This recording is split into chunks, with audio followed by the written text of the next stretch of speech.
Hello, my name is Ella Goldberg and I'm a sophomore at James Madison High School.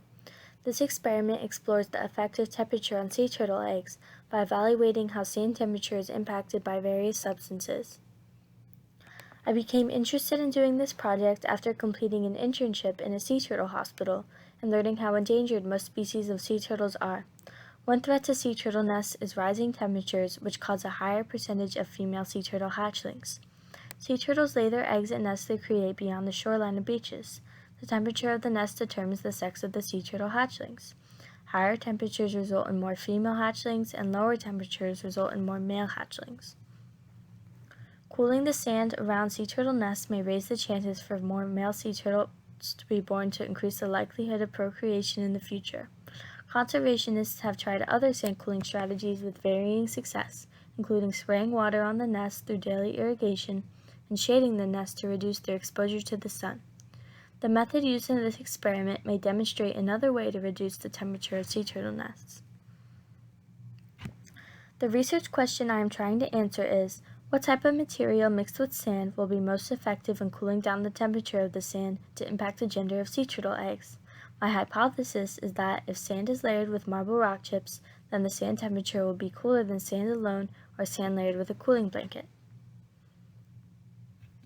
For this experiment, I did 3 different trials using 3 different substances: sand, marble rock chips, and a cooling blanket. For each trial, I layered 2 inches of sand inside a 14-inch planter. I then added 3 inches of one of the 3 substances and 2 more inches of sand on top of the substance in that trial. The temperature of the sand in the top layer is what was measured.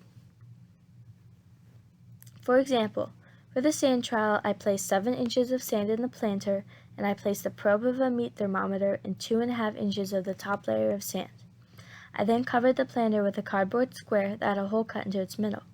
The experiment began when the thermometer read 65 degrees Fahrenheit. Once the thermometer read this temperature, I placed a heat lamp on the hole in the cardboard and turned the lamp on for 2 hours. After these 2 hours, I recorded the temperature of the sand. I then allowed the sand to cool to 65 degrees Fahrenheit again and repeated this process 2 more times with sand only. After the sand trial, I repeated the experiment with 3 inches of marble rock chips on top of 2 inches of sand and topped with 3 inches of sand. I again heated the sand on top of the marble rock chips, measured and logged the temperature, and repeated the experiment with the marble rock planter 2 more times.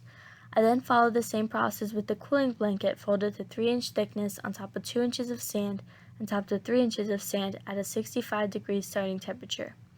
I then heated the sand on top of the folded cooling blanket for 2 hours, measured the temperature, and repeated the process 2 more times. As a result of this experiment, the mean temperature of the sand after heating up the first planter filled only with sand was 22.7 degrees Fahrenheit. The mean temperature of the planter with marble rock chips layered with sand was 15.7 degrees Fahrenheit. The temperature of the planter with the cooling blanket layered with sand was 19 degrees Fahrenheit.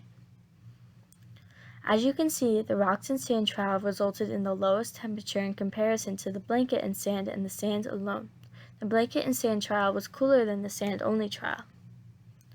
My hypothesis was supported by the results of this experiment, since the presence of the marble rock chips layered in sand resulted in lower temperature than sand alone and sand layered with a cooling blanket. This experiment shows promise for identifying a solution for cooling turtle nests to promote the birth of male sea turtle hatchlings and ultimately increase the sea turtle population. Further research will be necessary to determine the practicality of mixing rocks with the sand of sea turtle nests and to possibly identify other material that can be used to cool the sand, including aluminum foil, seashells, and wood. This slide lists out my references. Thank you for listening to my experiment.